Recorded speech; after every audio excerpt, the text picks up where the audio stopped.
Kumusta po kayo mga ginigiliw kong tagapakinig?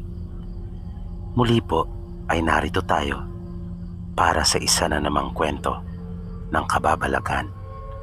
At tulad po ng dati ay hangad ko pong lagi na sana'y abutan po kayo ng pagtatanghal na ito na nasa mabuti pong kalagayan, ligtas sa anumang uri ng kapamakan at karamdaman.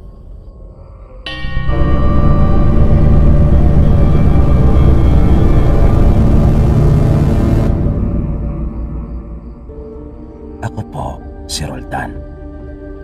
Isa rin ako sa masugid niyong tagapakinig. May isang taon na rin yata akong sumusubaybay sa inyong mga kwento. At hindi po nalalayo ang karamihan sa mga kwentong napakinggan ko sa mga naging karanasan ng ilan sa aming kamag-anak doon sa probinsya. Tulad na lamang sa nangyari sa kapatid ng nanay ko na si Tio Nanding, kung saan ay muntik na siyang napahamak. Ayon sa kanya, edad 15 siya nang maranasan ang nakakatakot na pangyayaring iyon. Isinama umano siya ng isa nilang pinsan na si Tio Conrad at kaibigan nito na si Undo para magtrabaho sa kabilang bayan, kung saan kasi mayroong nagpapaani noon ay nagpupunta sila at nakikitrabaho dahil na rin sa hirap ng kanilang pamumuhay. Ang problema lang, wala silang kamalay-malay na ang napuntahan pala nilang lugar ay pinamumugaran ng angkan ng mga aswang. Pero kwento ng tiyuhin ko, una pa lang ay kinukutoban na raw siya ng hindi maganda. Dahil malimit niyang mapansin ang karamihan ng kanilang kasama doon na masamang nakatitig sa kanila. Mga titig umanong napakatalim na talagang maiilang ka. Bukod doon, napapansin rin niya ang mga itong nagbubulungan. Bagay na hindi talaga niya nagugustuhan. At nang huminto sila para kumain ng tanghalian, ay binigyan umano sila ng hiwalay na pagkain, na nagtaka naman sila kung bakit iba ang kanilang pagkain kumpara sa mga karamihang naroon. At ang isa pang ipinagduda nila ay nang kanila nang tikman iyon, wala umano iyong kalasa-lasa na napakatabang. At nung mga bandang hapon na, kung kailan matatapos na sila sa pagtatrabaho nung araw na iyon, ay napansin nilang tila lalo namang sumisigla ang mga tao roon, na tila ba kabaliktaran. Pagkat silang tatlo ay pawang mga pagod na, at talong tumindi pa ang nararamdaman nilang takot nang sabihin nung nagpapatrabaho na doon na raw sila matulog, pagkat maaga daw silang magsisimula sa kinabukasan at hindi daw muna siya magbibigay ng upa. Pero nung mga sandaling iyon ay iba na talaga ang pakiramdam nilang tatlo. Pansin nilang mayroon talagang mali, kung kaya nagdahilan sila at sinabing kailangan nilang umuwi muna pagkat hindi sila mga nakapagpaalam. Sinabi pa nila na wala namang problema kung hindi pa nila makukuha ang bayad sa kanila, pagkat babalik pa naman daw sila kinabukasan. At para mapaniwala nila ang mga ito na sila ay babalik pa, sinabi nilang magbabaon na sila ng mga damit upang doon muna sila pansamantala habang hindi pa natatapos ang trabaho, nang sa ganon ay hindi na sila mag-uuwian Nakita nilang umaliwalas ang muka ng mga taong nakapaligid sa kanila, lalo na yung may-ari. Pero may ilang tila hindi kumbinsido at halatang galit ang mga hilatsa ng muka, na mararamdaman mo talaga ang matindi nilang panghihinayang. Nakwento pa ni Teo Nanding, marahil ay takam na talaga ang mga ito at nasasabik nang sila ay malantakan. Kung kaya ganon ang nababakas sa kanilang mga pagmumuka. Pero kahit matinding takot na ang kanilang nararamdaman noong mga oras na iyon, ay pinigilan nila ang kanilang mga sarili. Nagpanggap pa rin silang walang iba at masamang nararamdaman, na umakto lang sila ng normal at patay mali siya lang. Pagpapatuloy pa ng kapatid ni nanay, may napansin pa nga raw siyang isa sa mga naroon ang tila hindi na napigilan ang sarili, na talagang nailabas nito ang kanyang dila at tumulo pa ang laway. Pero nagkunyari siyang hindi niya iyon nakita. Sinamantala nila ang pagkakataon habang may liwanag pa. Nagpaalam na sila at sinabing aagahan na lang nila sa kinabukasan. Nang makalayo sila ng bahagya, ay nagmadali na sila. Patakbo nilang tinahak ang daan palabas ng kalsada. At habang binabagtas nila ang makipot na daang iyon, ay nag-uusap silang tatlo. At iisa lang pala ang kanilang mga kutob, na hindi mga karaniwang tao ang kanilang napuntahan, kundi mga aswang. At ibinahagi ng bawat isa sa kanila ang mga nakakatakot nilang naobserbahan. Nakauwi naman sila ng matiwasay sa kanilang mga tahanan. Pero simula noon ay hindi na sila nagpunta pa sa lugar na iyon. Iniwasan na talaga nilang magawi pa doon.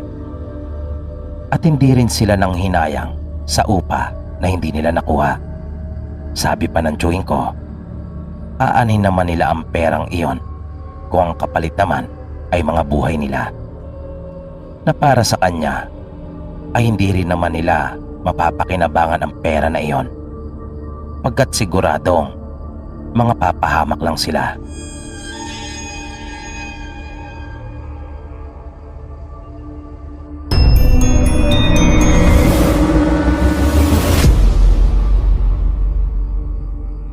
Kumusta po kayo, Sir PB? Ako po si Chris. Ipinanganak ako sa probinsya, pero dito na po ako sa Laguna lumaki. Ang kwentong ibabahagi ko po ay naganap nung ako ay 17 anyos pa lamang. Kasalukuyan po ako noong nag-aaral sa kolehiyo. At dahil sa mahilig po akong makipagkaibigan, kung kaya madalas po kami noong nasa gimikan ng mga kabarkada ko. Minsan po ay nagkayayaan kami sa bahay ng isa naming kaibigan. Solong anak lang kasi ito at wala noon ang kanyang mga magulang.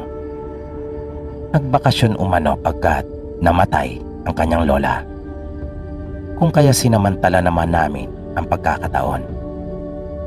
Bali 7 kaming lahat noon, Sir PB.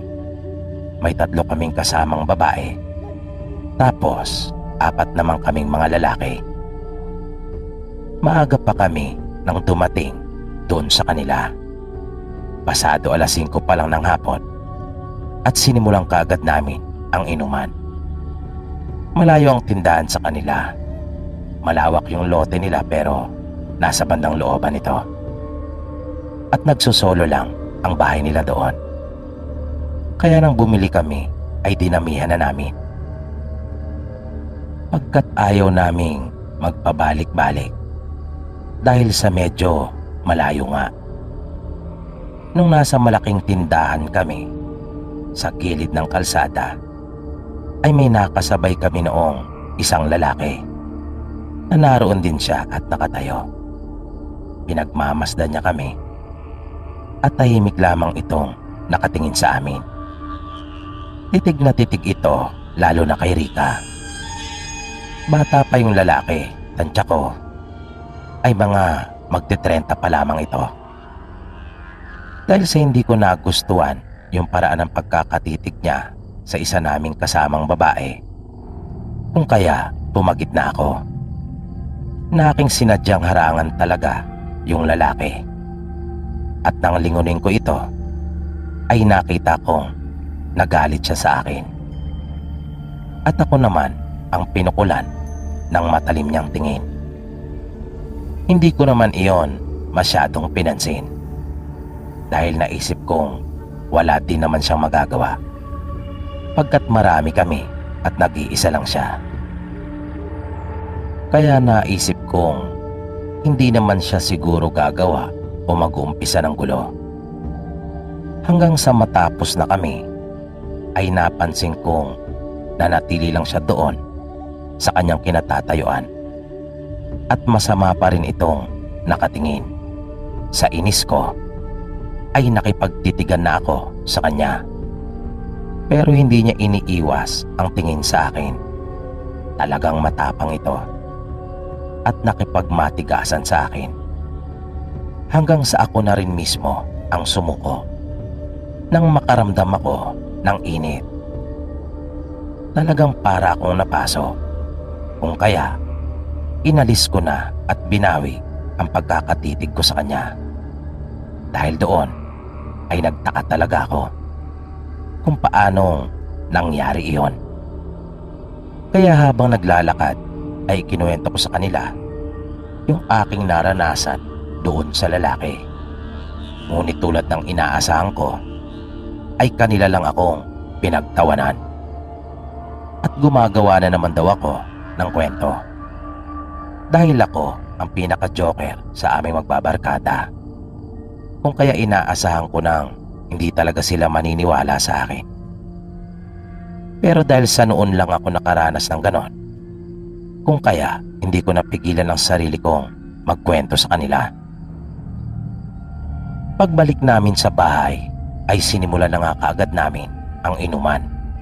Nagluto din kami ng pulutan. Nagpatugtog din kami noon at medyo may kalakasan iyon. Pagkat naisip naming wala namang magagalit, pagkat wala naman silang katabi doon. Mabilis na lumipas ang oras. Nang mga alas 10 pasado na, ay bigla na lang kumalabog ang kanilang bubungan. Malakas na yung tunog ng aming sounds pero rinig na rinig pa rin namin iyon. Sa unang pagkakataon ay hindi muna namin masyadong pinansin yon pagkat nagkakatuwaan at nagkakasiyaan kami. Ngunit makalipas lamang ang ilang sandali ay muli na namang naulit iyon na talagang napatayo na kami dahil parang hindi lang iisang bato ang tumama sa kanilang bubungan. Sumilip pa muna kami sa may bintana ngunit wala kaming nakita pagkat limitado lamang ang naaabot ng liwanag ng kanilang bahay. Binuksan ng kaibigan namin ang kanilang pintuan at doon siya sumilip. Wala rin siyang nakita. Kung kaya, kanya na lamang isinira iyon. Iminungkahi ko sa kanya na hinaan na lang yung pagpapatugtog na kanya namang agad na sinunod yung payo ko. Pero di pa nagtatagal ay bigla na namang kumalampag ang kanilang bubungan. Sa pagkakataong iyon ay napamura na talaga kami kahit hindi pa namin alam kung sino ba yung aming patutungkulan. Matapos iyon ay biglang tumigil ang ginagawang pagbato sa bubong. Pinatay na rin ng kaibigan namin yung radyo at tumahimik ang buong kapaligiran.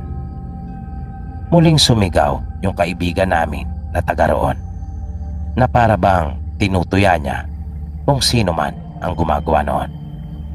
Na sinabihan niya itong titigil din naman pala. Kulang lang daw pala ito sa mura na sinabi niyang takot din naman pala ito. At nagtawanan pa nga noon ang iba naming kaibigan. Ngunit ako ay iba na ang aking pakiramdam. At biglang kumalabog ang isang panig ng kanilang bahay. At maya-maya pa ay kinakalampag na ang kanilang pintuan. Kung kaya nagmamadali naming pinuntahan iyon at pinigilan.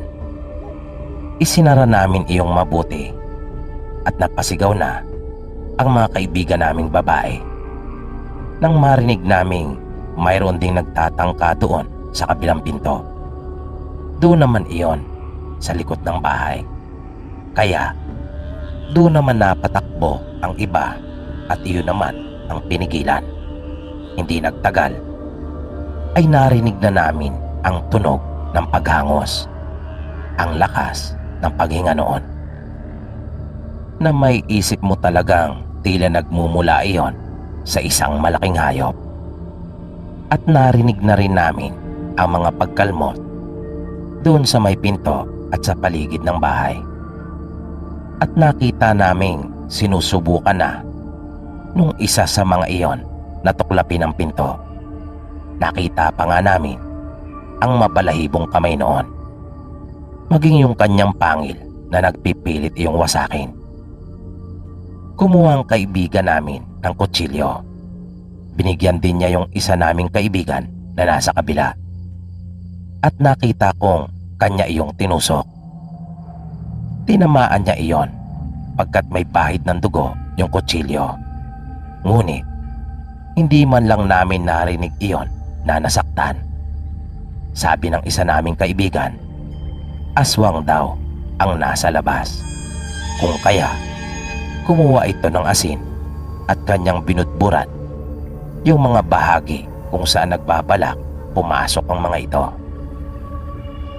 Napasigaw sa takot yung mga kaibigan naming babae nang marinig nila ang sinabi ng aming kaibigan.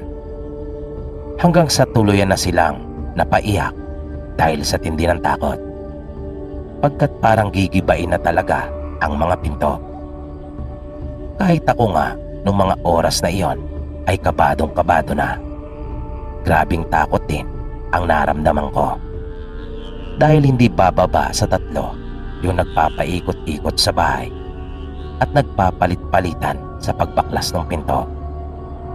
Bukod sa pinipigilan namin iyon, ay iniharang din namin yung mga mabibigat nilang gamit doon.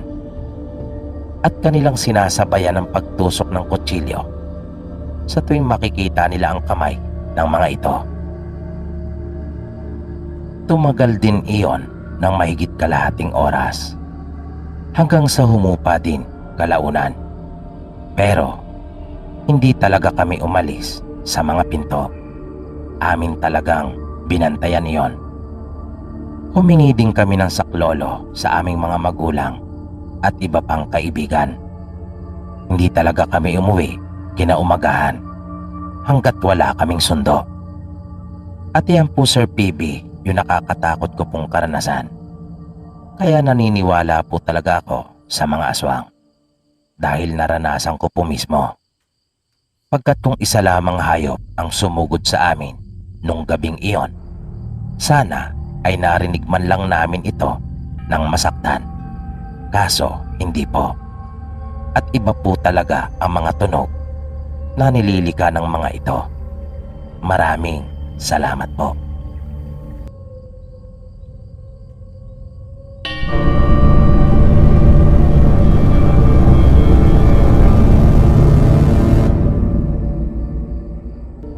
Tawagin mo na lang ako sa pangalang Erwin. Medyo maselan po kasi ang ibabahagi kong kwento sa inyo. At bilang respeto na rin sa mga taong naninirahan dun sa lugar, kung kaya hindi ko na lang babanggitin yung pangalan ng mismong bayan. Noon po kasi nung ang edad ko po ay mga 11 anyos pa lamang, ay mayroon kaming naging kapitbahay. Nang bali-balita noon ay mga galing sila ng Visayas at kilala yung probinsya nila pagdating sa mga aswang. Pero dahil sa hindi pa naman kami nakakita ng kung ano ba talaga ang sinasabing aswang, ay hindi kami naniniwala noon. Ang alam ko pa nga, ito ay gawa lamang ng malikhaing kaisipan, kung kaya nagkaroon ng buhay sa mga palabas sa telebisyon at maging sa mga pelikula. Nung una ay maayos at wala namang naging problema sa pamilya namin at nung bago naming kapitbahay. Pero habang tumatagal ay unti-unti nang lumalabas yung magaspang nilang pag-uugali. Ang isa sa mga hindi nila magandang ugali ay yung wala silang pakialam sa ibang tao. Tulad na lamang nung minsan naglalaro kami nung nakababata kong kapatid doon sa aming bakuran. Nakita kong winawalis nila yung kanilang mga kalat papunta sa amin, na para bang ayos lang na maging marumi ang sapanig namin basta malinis ang sa kanila. Bagay na kahit sa mura kong pag-iisip ay hindi ko talaga iyon nagustuhan. Pero hindi na lang ako umimik noong mismong oras na iyon, dahil hindi ko alam kung paano ko sasabihin sa nanay nila yung mali nitong ginagawa, pagkat mas matanda ito sa akin. Pinalaki kasi kami ng aming mga magulang na magalang at talagang punong-puno ng respeto para sa ibang tao. Ang isa pang napansin kong hindi maganda sa kanila ay yung pagiging mayabang na mga nag-aastang mayaman, gayong hindi naman nalalayo ang buhay nila sa aming mga datihan ng naninirahan doon. Sa lupang kinalalagyan ng bahay namin ay tanging sila lang yung aming kalapit. Yung iba ay ilang metro na ang layo mula sa amin. Kung kaya saksi kami sa mga masama nilang pag-uugali. At isa na nga dito yung kanilang kahambugan na nakakatawa pa nga pagka minsan. Dahil pag masarap ang ulam nila ay talagang maririnig mong sila ay nagkakaingay at sinasadya nilang lakasan yung kanilang mga pag-uusap para mabanggit at masabi nila kung ano yung masarap nilang ulam. Pero kapag ang ulam nila ay hindi masarap, ay wala kang maririnig na kahit anong ingay. Napakiwari pa nga namin ay parang nagbubulungan lang sila. Ang tatay kasi nila ay nagtatrabaho noong mga panahong iyon sa Saudi. Usong-uso yan noong mga dekada 80. Kaya sumikat yung mga pormahan na nakamaong na jacket at naninilaw sa mga alahas na ginto. Nausit din noon yung bansag na Saudi boy. At dahil sa nasa Saudi nga ang kanilang padre de pamilya, kung kaya ganun na lamang sila kung makapagyabang. Sa panig naman talaga namin ay hinahayaan lang namin sila. Hindi naman kami apektado sa tuwing sila ay nagyayabang. Amin pa nga silang sinasakyan na lang. Pero lubhanang nabahala yung mga magulang namin nang kanilang mapansin na tila hindi lang may masamang ugali ang mga ito, kundi meron din silang maitim na lihim.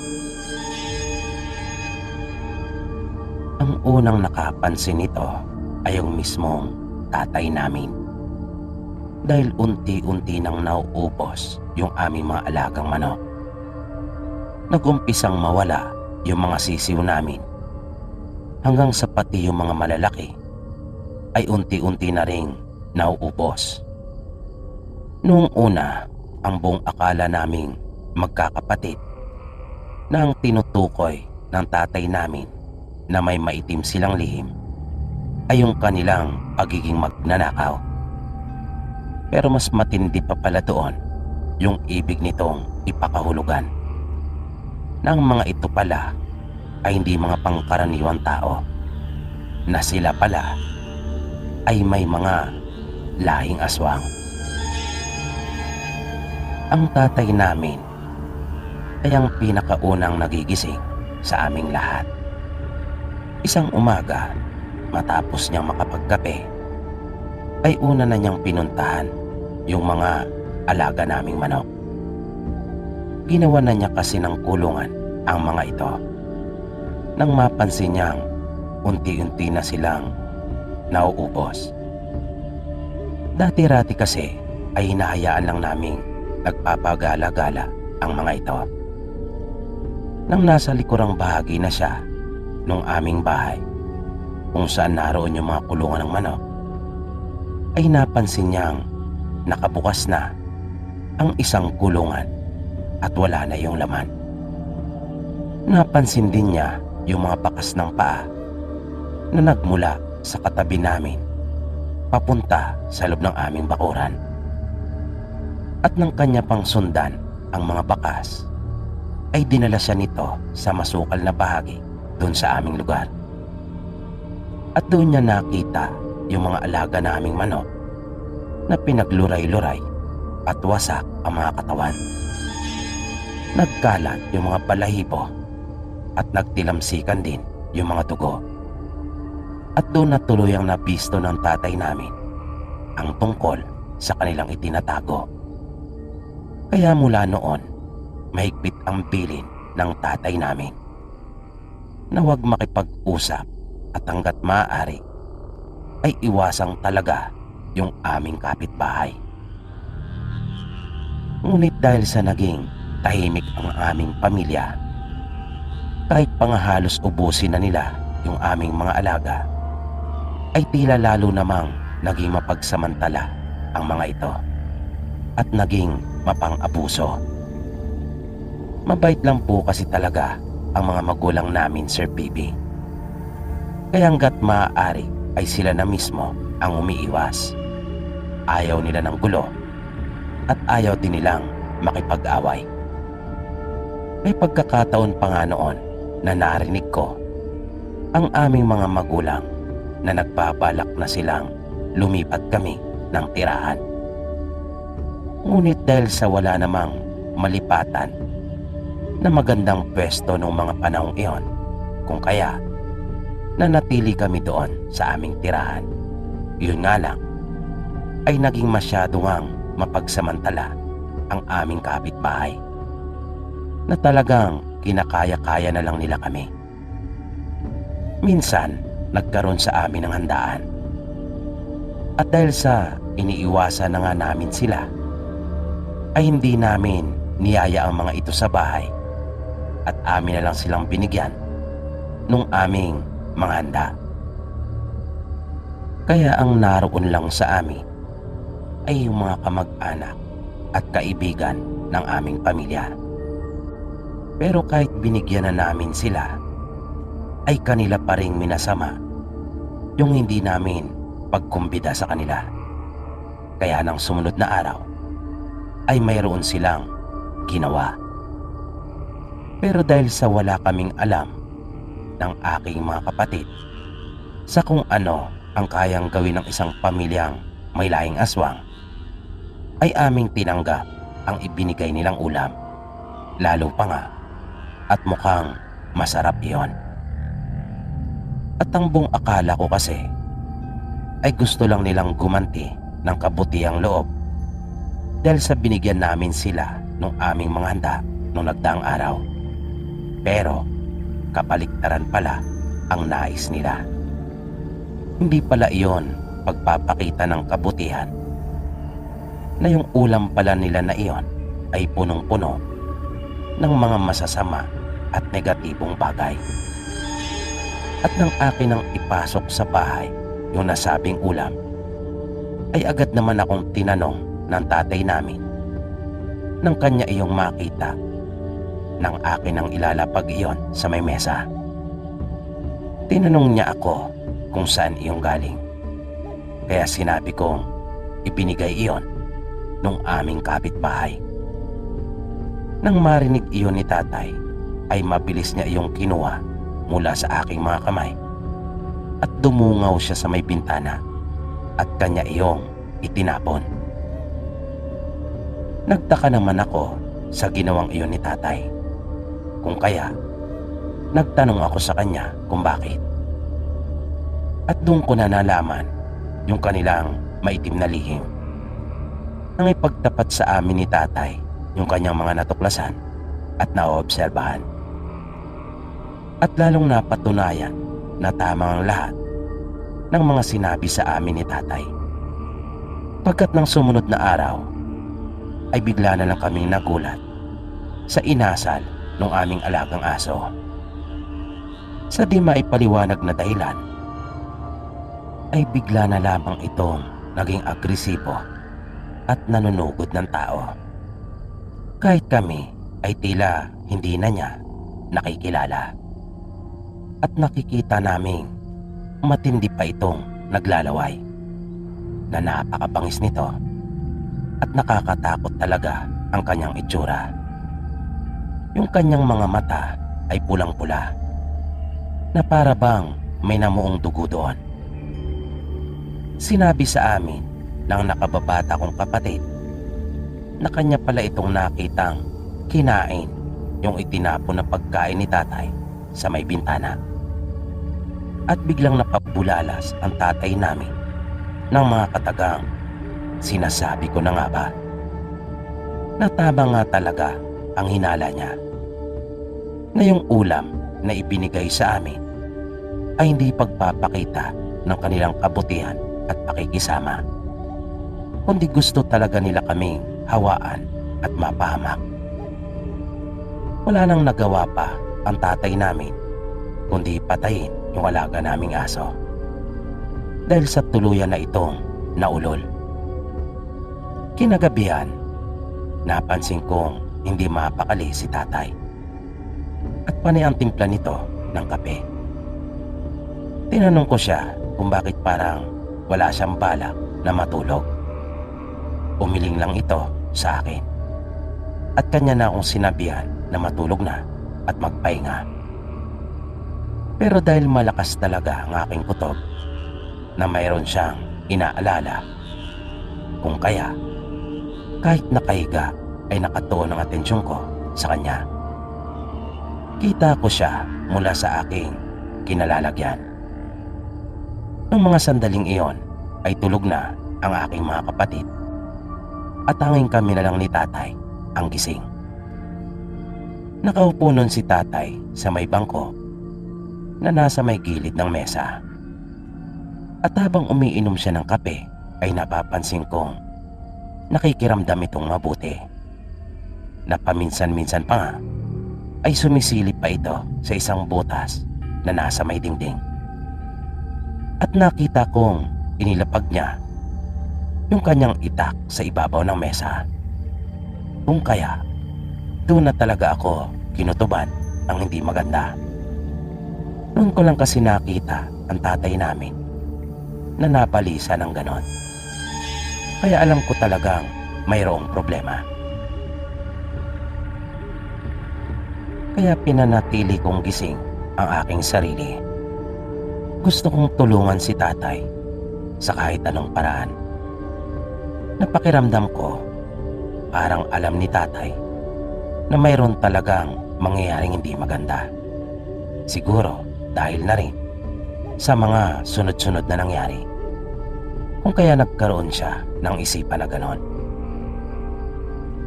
Maya-maya ay bigla na lang ako nakarinig ng mga yabag sa gilid ng aming bahay. Rinig na rinig ko iyon na para bang tumatakbo ng mabilis paikot. Kaya naagaw ang aking atensyon doon na napatingin talaga ako at pagkatapos ay nakiramdam din ako na mabuti. Di nagtagal ay bigla naman akong napatingala dahil narinig kong parang lumundo yung aming bubungan at nakita kong parang mayroon talagang naroon at lumalakad ng marahan. Biglang tumayo si tatay at may kinuha ito doon sa may bandang kusina. Pagbalik niya, ay hawak-hawak na nito yung bagakay. At bigla na lang niyang tinusok yung aming bubungan. At kitang-kita ko na nang kanya iyong hugutin ay may bahid na iyon ng dugo. Indikasyon na mayroon siyang tinamaan. Muling inulit ni tatay yung pagtusok pero wala nang naroon. At nakarinig na lamang kami ng mga pag-angil na malinaw mong mailalarawan sa iyong isipan na tila ba mababangis na hayop ang mga nasa labas. Nakita ako ni tatay at doon niya na lamang gising pa pala ako. Sinenyasan niya ako at pinalapit. Pinahawak niya sa akin yung bagakay at kanya nang hinugot ang itak. Dahan-dahang binuksan ni tatay yung pinto. Sumilip siya muna sa magkabilang gilid at nang masigurong walang naroon ay saka siya nagtuloy. Nakasunod ako sa kanyang likuran at mahigpit kong hinahawakan yung pinatulis na bagakay. At bigla kaming natigilan ni tatay nang makita naming patawid na ng bakod yung 3 aswang papunta sa kabilang bahay. At isa-isang pumasok ang mga iyon sa bintana. Dahil sa aming nasaksihan, ay lalo naming napatunayan ni tatay na aswang nga talaga yung aming katabi. Kaya kinabukasan noon, maaga pa, ay umalis na si tatay at humingi ng tulong sa isang manggagamot. Kalaunan, kusa na ring umalis yung buo nilang mag-anak at lumipat sila ng ibang tirahan. Dahil na rin sa mga itinuro ng manggagamot kay tatay. Nagpasya na silang lumipat dahil unti-unti nang nabubunyag yung kanilang lihim doon sa aming baryo. Nang mawala na yung mag-anak na iyon sa aming tabi, ay muling pumayapa yung aming lugar at nakapamuhay muli kami ng maayos.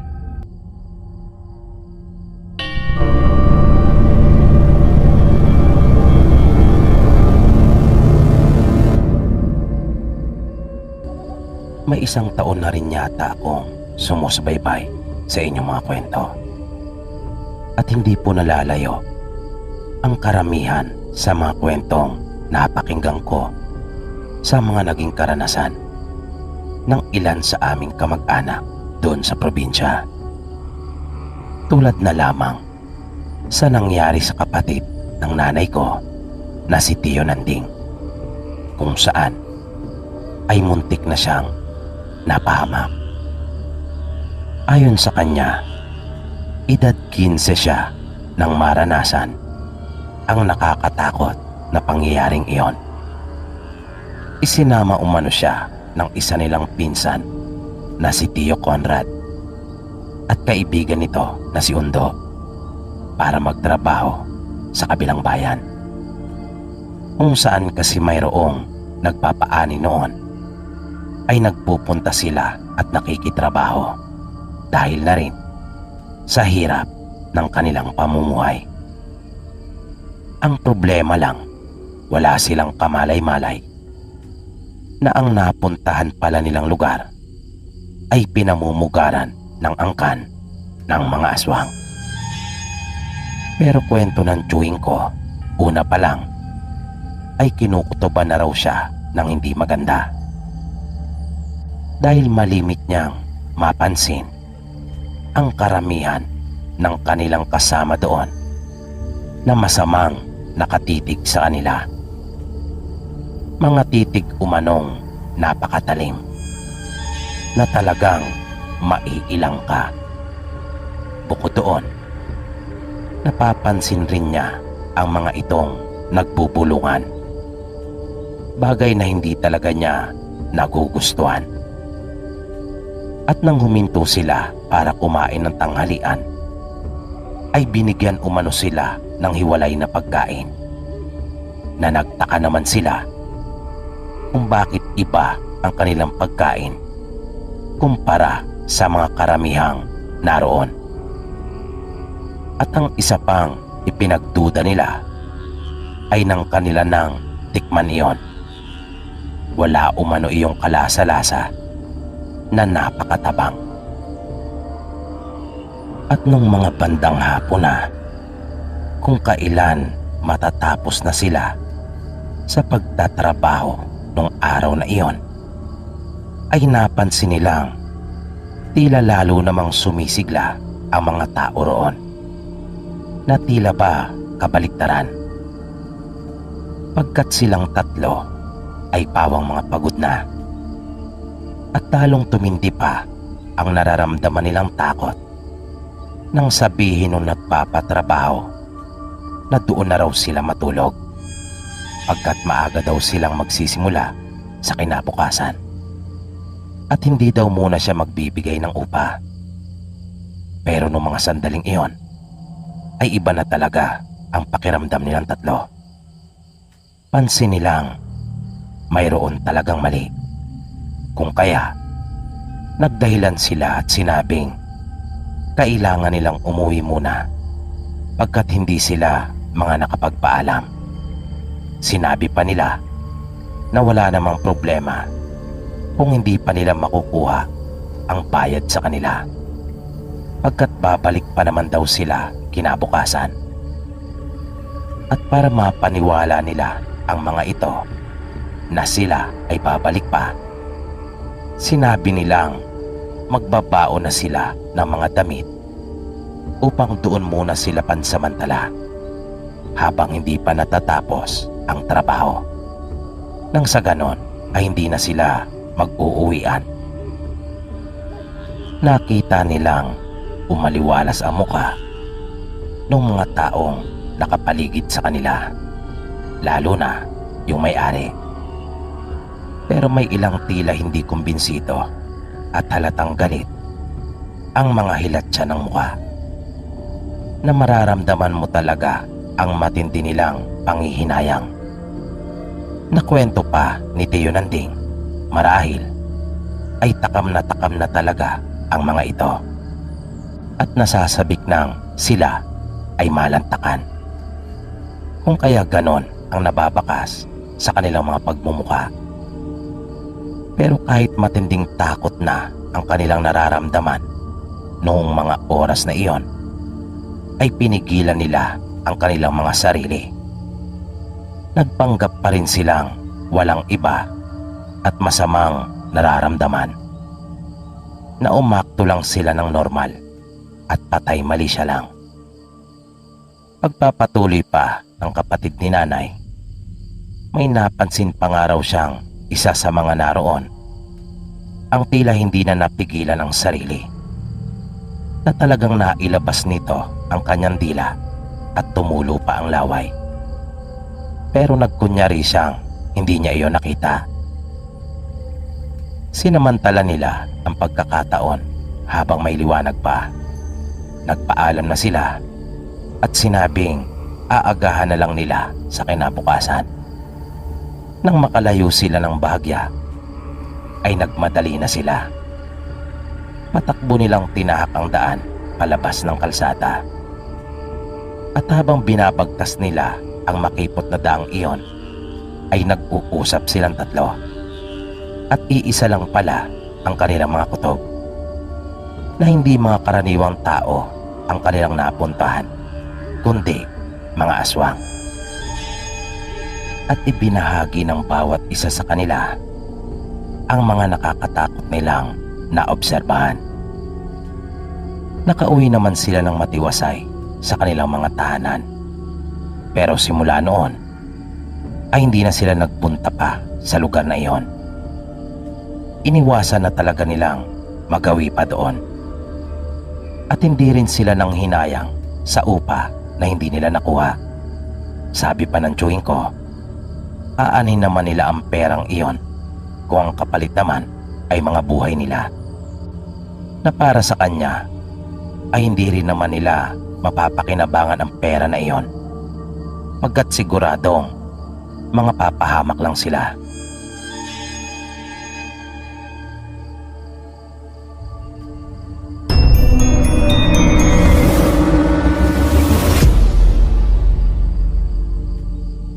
Kumusta po kayo, Sir PB? Ako po, si Chris. Ipinanganak ako sa probinsya. Pero dito na po ako sa Laguna lumaki. Ang kwentong ibabahagi ko po ay naganap nung ako ay 17 anyos pa lamang. Kasalukuyan po ako noong nag-aaral sa kolehiyo. At dahil sa mahilig po akong makipagkaibigan, kung kaya madalas po kami noong nasa gimikan ng mga kabarkada ko. Minsan po ay nagkayayaan kami sa bahay ng isa naming kaibigan. Solong anak lang kasi ito at wala noon ang kanyang mga magulang. Nagbakasyon umano pagkat namatay ang kanyang lola. Kung kaya sinamantala naman namin ang pagkakataon. Bali 7 kaming lahat noon, Sir PB. May 3 kaming kasamang babae. Tapos 4 naman kaming mga lalaki.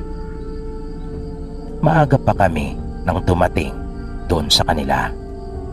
Pasado 5:00 pa lang ng hapon at sinimulang kaagad namin ang inuman.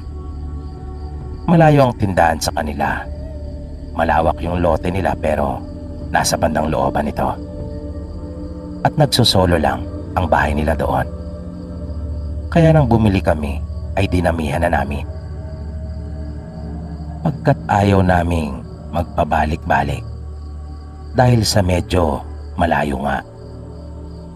Nung nasa malaking tindahan kami sa gilid ng kalsada ay may nakasabay kami noong isang lalaki na naroon din siya at nakatayo. Pinagmamasdan niya kami at tahimik lamang itong nakatingin sa amin. Titig na titig ito lalo na kay Rika. Bata pa yung lalaki, tansya ko ay mga magte-30 pa lamang ito.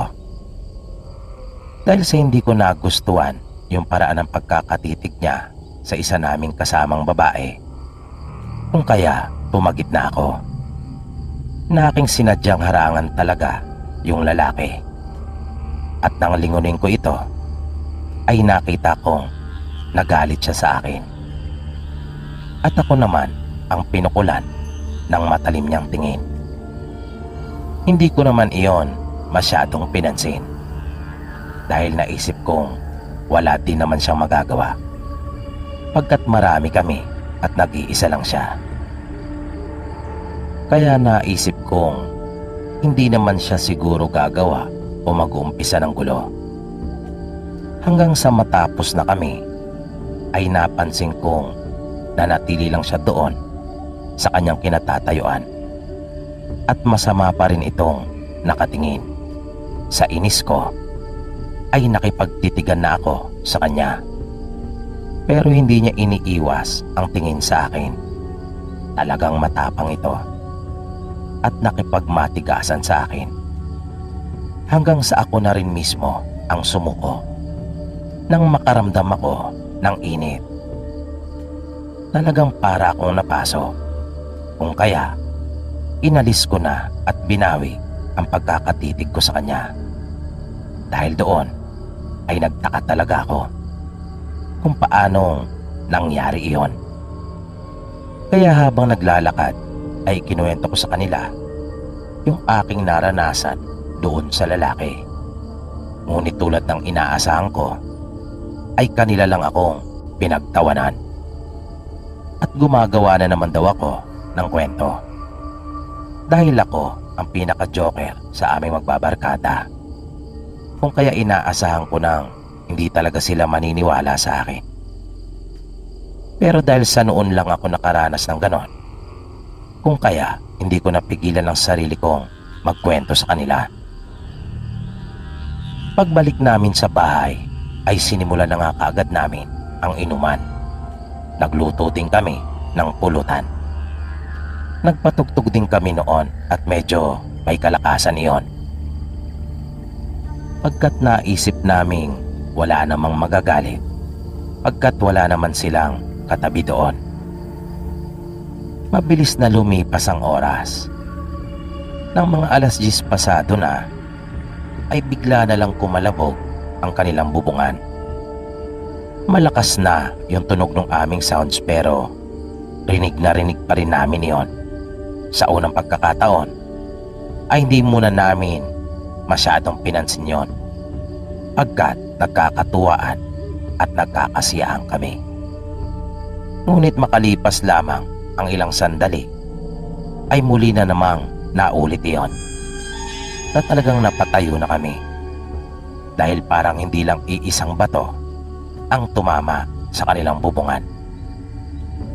Sumilip pa muna kami sa may bintana ngunit wala kaming nakita pagkat limitado lamang ang naaabot ng liwanag ng kanilang bahay. Binuksan ng kaibigan namin ang kanilang pintuan at doon siya sumilip. Wala rin siyang nakita. Kung kaya, kanya na lamang isinira iyon. Iminungkahi ko sa kanya na hinaan na lang yung pagpapatugtog na kanya namang agad na sinunod yung payo ko. Pero di pa nagtatagal ay bigla na namang kumalampag ang kanilang bubungan. Sa pagkakataong iyon ay napamura na talaga kami. Kahit hindi pa namin alam kung sino ba yung aming patutungkulan. Matapos iyon ay biglang tumigil ang ginagawang pagbato sa bubong. Pinatay na rin ng kaibigan namin yung radyo at tumahimik ang buong kapaligiran. Muling sumigaw yung kaibigan namin na taga roon na para bang tinutuya niya kung sino man ang gumagawa noon. Na sinabihan niya itong titigil din naman pala. Kulang lang daw pala ito sa mura.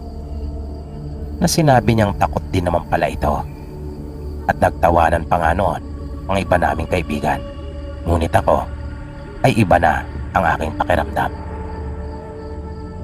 At biglang kumalabog ang isang panig ng kanilang bahay. At maya-maya pa ay kinakalampag na ang kanilang pintuan. Kung kaya, nagmamadali naming pinuntahan iyon at pinigilan. Isinara namin iyong mabuti at napasigaw na ang mga kaibigan naming babae. Nang marinig naming mayroon ding nagtatangka doon sa kabilang pinto. Doon naman iyon sa likod ng bahay. Kaya doon naman napatakbo ang iba at iyon naman ang pinigilan. Hindi nagtagal ay narinig na namin ang tunog ng paghangos, ang lakas ng paghinga noon. Na may isip mo talagang tila nagmumula iyon sa isang malaking hayop. At narinig na rin namin ang mga pagkalmot doon sa may pinto at sa paligid ng bahay. At nakita naming sinusubukan na nung isa sa mga iyon na tuklapin ang pinto. Nakita pa nga namin ang mabalahibong kamay noon, maging yung kanyang pangil na nagpipilit iyong wasakin. Kumuha ang kaibigan namin ng kutsilyo. Binigyan din niya yung isa naming kaibigan na nasa kabila. At nakita kong kanya iyong tinusok. Tinamaan niya iyon pagkat may bahid ng dugo yung kutsilyo. Ngunit hindi man lang namin narinig iyon na nasaktan. Sabi ng isa naming kaibigan, aswang daw ang nasa labas. Kung kaya, kumuha ito ng asin at kanyang binudburan yung mga bahagi kung saan nagbabalak pumasok ang mga ito. Napasigaw sa takot yung mga kaibigan naming babae nang marinig nila ang sinabi ng aming kaibigan. Hanggang sa tuluyan na silang napaiyak dahil sa tindi ng takot. Pagkat parang gigibain na talaga ang mga pinto. Kahit ako nga nung mga oras na iyon ay kabadong-kabado na.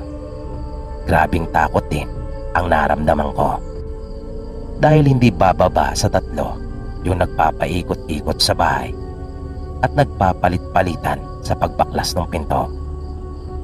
bukod sa pinipigilan namin iyon, ay iniharang din namin yung mga mabibigat nilang gamit doon at kanilang sinasabayan ng pagtusok ng kutsilyo sa tuwing makikita nila ang kamay ng mga ito. Tumagal din iyon ng mahigit kalahating oras hanggang sa humupa din kalaunan.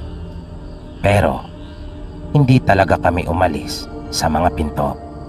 Amin talagang binantayan iyon. Humingi din kami ng saklolo sa aming mga magulang at iba pang kaibigan.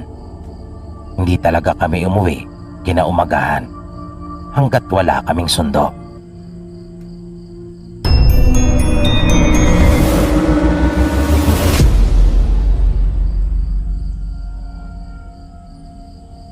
Tawagin mo na lang ako sa pangalang Marie. Nais ko sanang ibahagi sa inyo yung naging karanasan ng lola at kapatid ng nanay ko. Sila po kasi noon ay may munting negosyo doon sa kanilang probinsya. Gumagawa po sila ng bayong at sombrero na yari po sa buri. At dahil po sa kanilang produkto, kung kaya, kung saan-saan sila nakakarating na lugar dahil sa pagtitinda noon. Kanila po kasi inilalako iyon. Kung kaya, ang buong probinsya nga nila ay kanila nang nalibot dahil sa pagtitinda ng bayong at sombrero. Minsan ay naisip nilang mag-ina na magpunta naman sa karatig lalawigan para subukan na doon naman itinda yung kanilang produkto.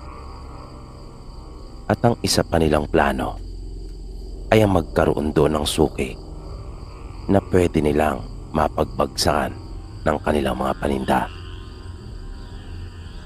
Tiwala silang mag-ina na may magkakagusto sa kanilang mga produkto pagkat magaganda ang mga iyon at matibay ang pagkakagawa.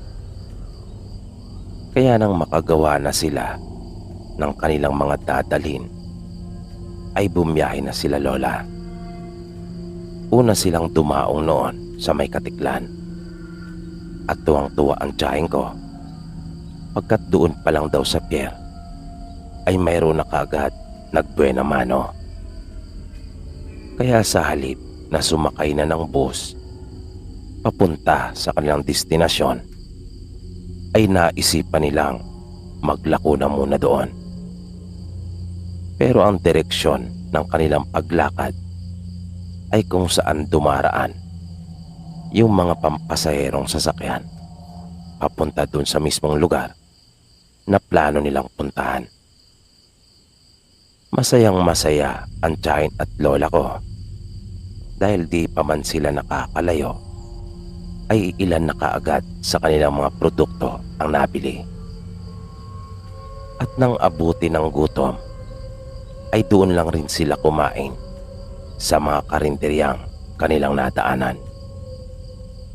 Hanggang sa nawili na nga sila kapwa sa paglalako at isinantabi na muna ang plano na magpunta doon sa orihinal nilang destinasyon. Nung unang gabi nila doon ay naglatag lang sila ng kanilang mahihigaan sa paanan ng isang puno na malapit sa plaza at doon na sila natulog. Nang sumunod na araw, nang magtinda na silang muli, ay marami na sa kanilang mga dala ang nabili. Kaya sabi ng tiyahing ko ay bumalik na raw sila. Ngunit hindi pumayag si lola dahil wala pa silang nakukumbinsi na pwede nilang bagsakan ng maramihan. At nais na rin daw niyang samantalahin yung pagkakataon na marating yung iba't ibang probinsya at lungsod dahil sa naroon na rin naman sila. Bago magtanghali ng sumunod na araw na iyon, ay nagpasya na silang sumakay ng bus at wag na munang maglako. Pagkat wala na silang maipapakita sa kanilang aaloking tindahan para bagsakan kapag tuluyan na iyong naubos. Nang dumating na sila doon sa lugar, ay una nilang hinagilap ang mga tindahan. Nasabi ng tiyahin ko na hindi naman pala daw nalalayo sa kanilang probinsya yung pinuntahan nila. At parang ibang-iba daw sa mga ikinukwento ng mga taga sa kanila na nakapunta na roon. Pero ang totoo, ang hindi pala nila alam ng lola ko ay napaaga sila ng pagbaba sa bus. At hindi pa yon talaga ang mismong bayan na balak nilang puntahan. May nakita silang isang tindahan na nasa may tabi ng kalsada.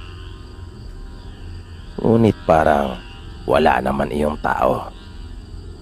Wala silang nakitang nagbabantay doon.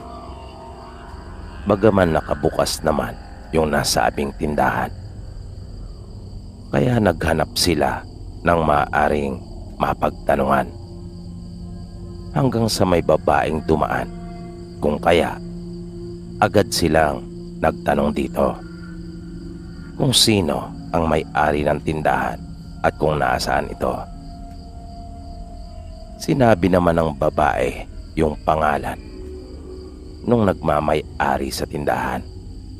Itinuro din nito yung direksyon ng bahay ng may-ari. Kaya buong kasabikan at may pagmamadali nilang tinahak yung daan papunta dun sa bahay nung may-ari ng tindahan. Nang mga ilang minuto na silang naglalakad, ay naisipan nilang magpahinga na munang sandali. Pagkat kapwa na sila hinahapo. Napatanong ang tiyahin ko kay lola kung sa kanyang tingin raw ba ay gaano pa kalayo yung bahay ng babae. Pagkat ang sabi umano ng kanilang napagtanungan ay malapit lamang iyon. Nanatawa pa si lola at sinabing baliktad siguro sa lugar na iyon ang kahulugan ng malapit. Matapos makapagpahinga ay nagpatuloy na muli sila hanggang sa makakita na sila ng mga kabayan at nababakuran iyon ng mga kawayang medyo may kataasan. Kaya bumaba sila papunta doon pagkat nasa ibabang bahagi yung mga kabayan na iyon.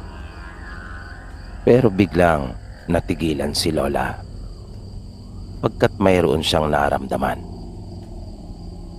Bigla niyang binuksan yung kanyang bag at nakita niyang kumukulo yung kanyang langis na nasa bote. Kaya dali-dali itong pumihit at kanya ring sinabihan ng tiyahin ko na bumalik na sila pagkat lubhang delikado. Hindi umano mga pangkaraniwang tao ang mga naninirahan doon. Lagi niya kasing dala-dala yung bote ng langis na iyon kahit saan sila magpunta. Bigay iyon at ginawa pa mismo ng asawa ni lola na si Lolo Ingo. Isa itong manggagamot at maraming nalalaman patungkol sa mga bagay na may kinalaman sa kababalagan at aswang. Nang naglalakad na silang pabalik, ilang saglit lang, ay nakasalubong na nila yung babaeng kanilang napagtanungan. At tinanong sila nito kung bakit pabalik na raw kagad sila. Sa halip daw na sagutin iyon ng lola ko, ay tinanong niya yung babae kung taga roon din ba ito.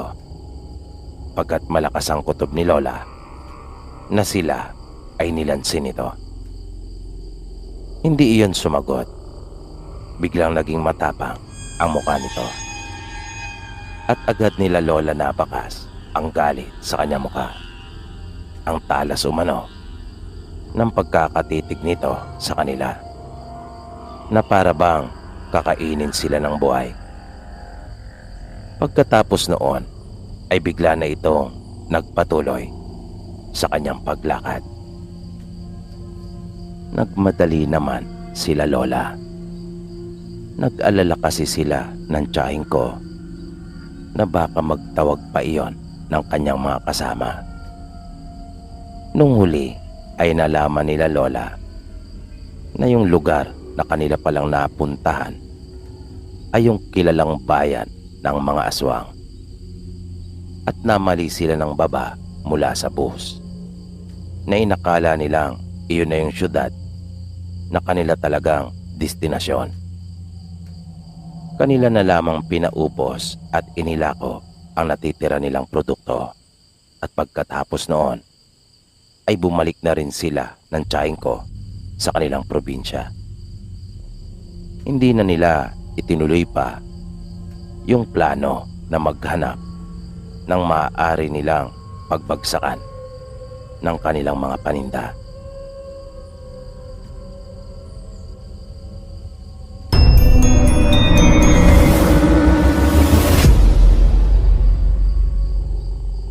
Ang sunod naman nating kwento ay karanasan ng isa nating tagapakinig na tatawagin natin sa pangalang Edward.